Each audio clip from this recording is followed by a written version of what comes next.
তবে সে সরকার যদি দেশের জন্য জাতির জন্য ভালো কিছু করে এটা সমর্থন দেবে, যদি অন্যায় কিছু করে তারা সমস্ত যুক্তি এবং শক্তি দিয়ে প্রতিবাদ করবে।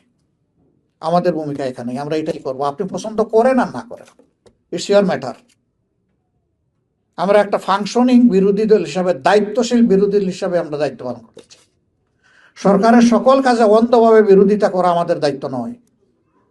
আবার সরকারের অন্যায় যেটা, এটা নীরবে সহ্য করা আমাদের দায়িত্ব নয়। এই দুইটার ক্ষেত্রেই আমাদের একটি ভূমিকা থাকতে হবে। আমরা সেটাই করব ইনশাআল্লাহ। এটা সংসদের ভিতরেই জানিয়ে দিয়েছি। ভালো কাজ করবেন, সহযোগিতা পাবেন। মন্দ কাজ করবেন, অবশ্যই আমরা প্রতিবাদ করব। আমরা নীরব থাকব না। এবং প্রথম অধিবেশনে আমরা সেই কাজটাই করেছি, এর বাইরে আমরা কিছু করিনি।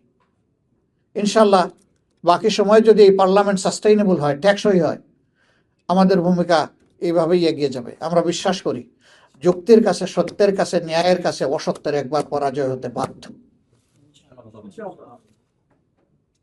ফল না পাকলে মিষ্টি হয় না।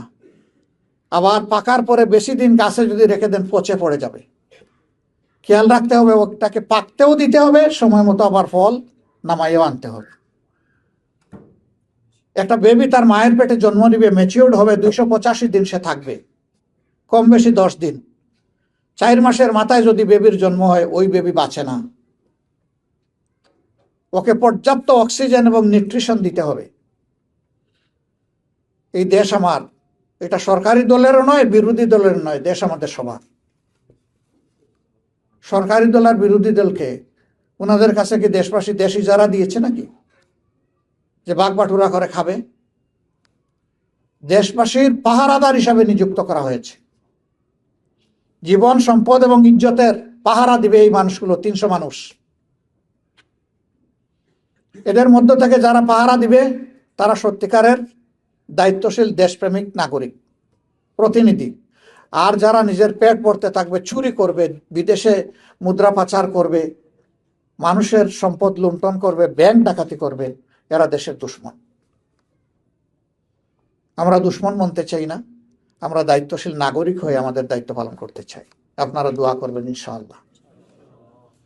আমরা কাউকে ছাড় দিয়ে কথা বলবো না, কিন্তু আমরা আবার মুখ থাকতে হাতের মধ্যে মুগুর নিয়ে, হাতুড়ি নিয়ে, মাথায় হেলমেট লাগিয়ে আমরা কারো উপর আক্রমণও করব না।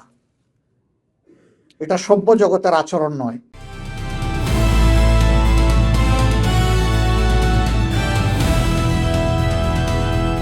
দিনাজপুর টিভি, মানুষের জীবনের কথা বলে।